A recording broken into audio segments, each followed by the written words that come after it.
Assalamualaikum warahmatullahi wabarakatuh. Welcome back to my channel.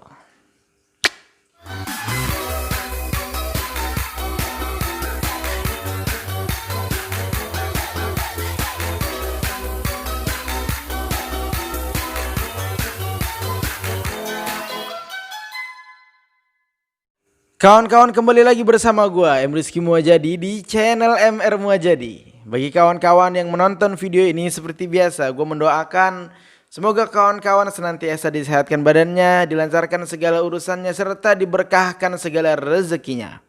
Kawan-kawan, pada kali ini gua akan menceritakan pendakian Gunung Andong yang ditulis oleh Ed Balakarsa. Dan dia ini mendapat cerita dari kawannya, dari Reisha 3, Reisha 3.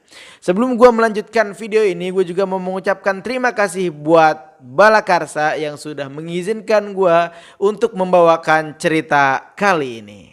Dah, langsung aja kawan-kawan, kita simak cerita pendakian Gunung Andong ini dari Ed Balakarsa di Kismis. Kisah mistis.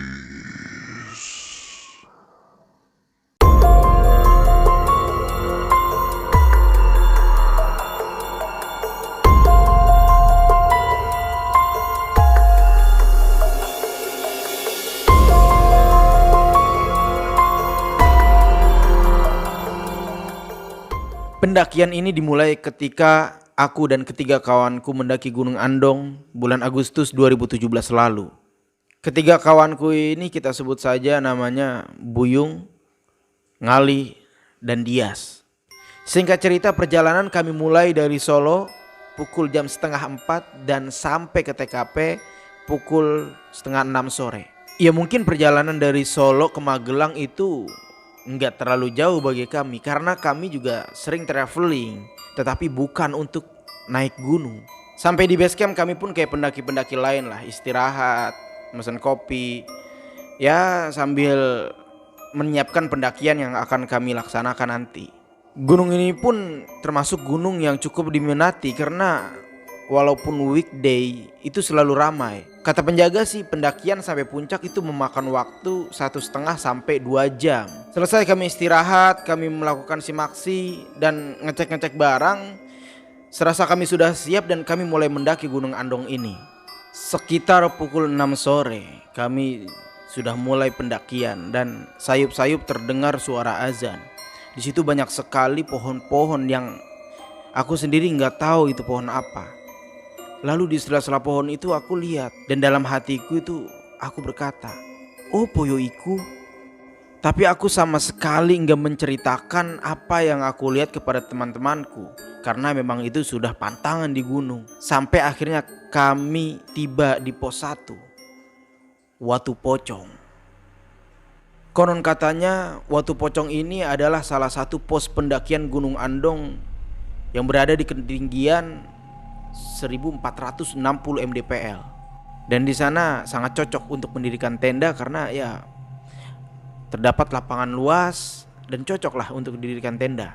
Pada setengah perjalanan, sekitar pukul 7 malam, aku mulai merasakan kejadian-kejadian aneh.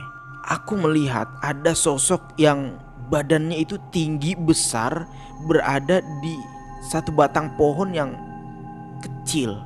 Dan lagi-lagi aku tidak menceritakan kejadian itu kepada kawan-kawan, ya karena takut pendakian kami atau mental kami itu terganggu. Langkah demi langkah kami lewati. Kami lanjut ke pos 2. Sambil di tengah perjalanan kami istirahat sejenak, minum air putih dan diselingi ngobrol-ngobrol kecil lah. Sesampainya kami di pos 2, kami istirahat sejenak dan langsung melanjutkan perjalanan lagi. Ya karena aku pribadi gak nyaman juga kalau misalnya lama-lama istirahat. Dan kenapa aku gak nyaman? Karena itu dia, mereka selalu ngeliatin. Dalam hatiku pun berkata, semoga mereka tidak sadar kalau aku juga bisa melihat mereka.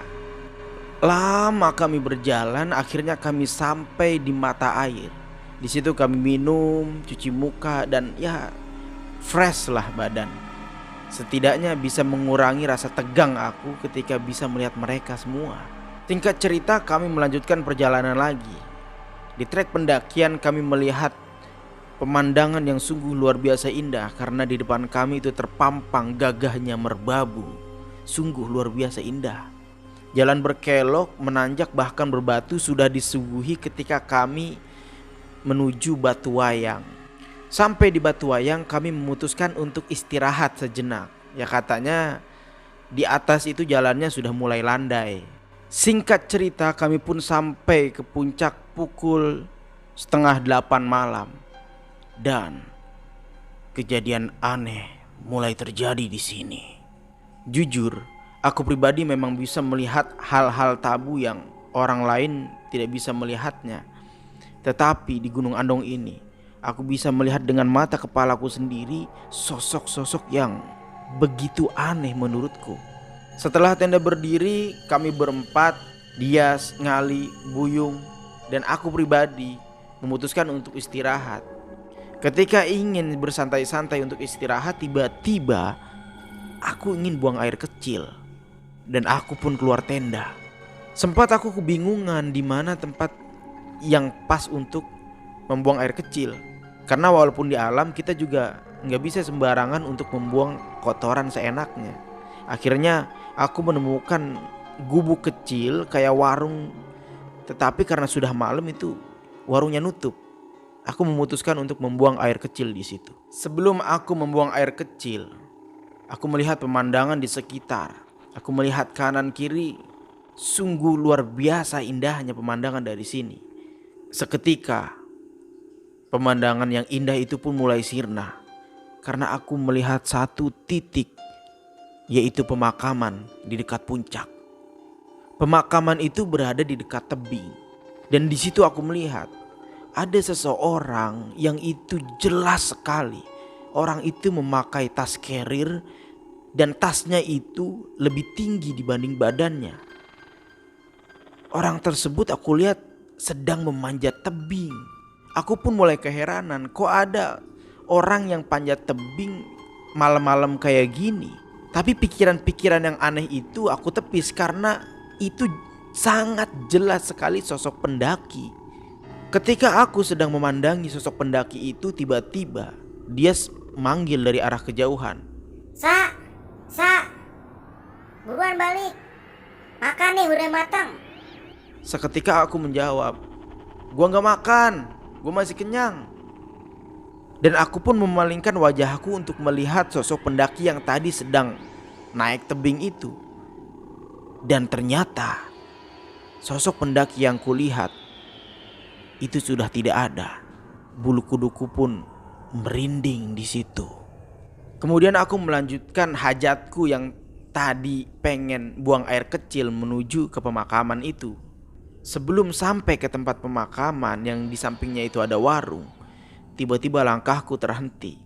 Karena aku melihat dua sosok yang tinggi besar yang di situ seperti menjaga gapura di pemakaman tersebut. Dan anehnya, sosok tersebut menyerupai belalang yang seperti ada di film larva. Dalam hatiku pun bilang, what?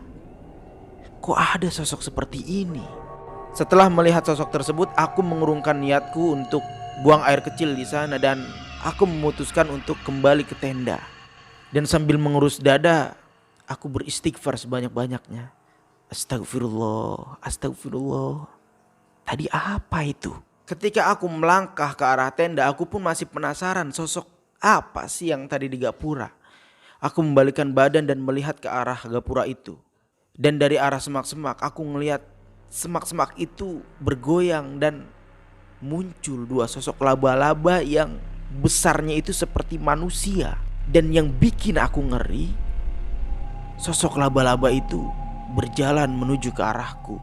Sampai di tenda, aku masih menggebu-gebu karena nafasku tersenggal-senggal. Dan aku di situ bilang kepada ketiga kawanku, ntar kalau udah sampai bawah, gue ceritain semuanya. Sontak ketiga kawanku pun terdiam. Dia nanya, emang ada apa sih? Di situ aku tidak menghiraukan pertanyaan-pertanyaan dari kawan-kawan.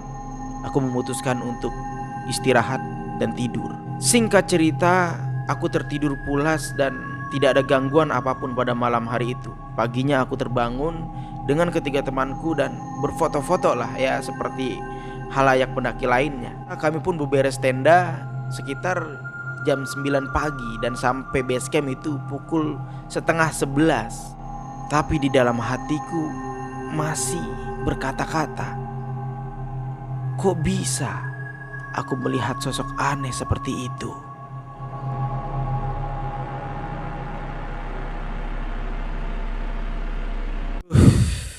Gimana kawan-kawan cerita dari Kalaras ini yang di-tweet oleh Balakarsa. Dan di sini juga tertera ya, di bawahnya itu ada ulasan-ulasan terkait Gunung Andong. Biar gue bacain beberapa ya. Sebenarnya mendaki Gunung Andong hanya butuh waktu 2 jam. Jikalau ada yang sempat istirahat apalagi tidur di jalur pendakian, maka seolah ada orang yang membangunkan, mencolek, mencubit, atau bahkan mengguncang-guncang tubuh. Aneh sekali. Ada juga ulasan yang lainnya.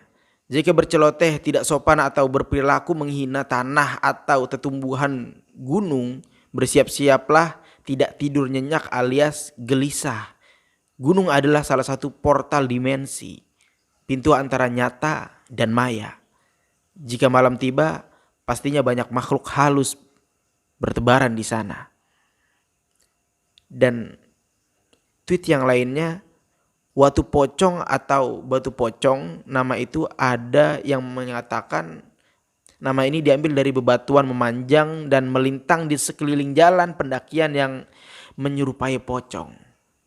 Nah, mungkin kawan-kawan tahu juga ya kisah-kisah dari Gunung Andong atau punya historis di situ, bisa teman-teman tulis di kolom komentar, atau teman-teman pengen membagikan kisahnya silakan DM aja ke Instagram gua ke @kialhamid. Atau kawan-kawan pengen share cerita pengalamannya lewat tulisan, bisa kawan-kawan kirim ke email gua, nanti gua taruh di deskripsi. Oke kawan-kawan, mungkin kisah mistis kali ini cukup sampai di sini. Bagi kawan-kawan yang menonton video ini, sisakan jejak di kolom komentar. Jangan julid, kritik boleh, tetapi kasih saran yang membangun. Oke? Dan terakhir, gue juga mau mengingatkan kepada kawan-kawan semuanya, jangan lupa untuk dukung terus channel ini dengan cara like, comment, share, and subscribe. Pencet tombol loncengnya agar kawan-kawan tidak tertinggal notifikasi dari channel ini. Dari gue itu aja, see you next video. Wassalamualaikum warahmatullahi wabarakatuh.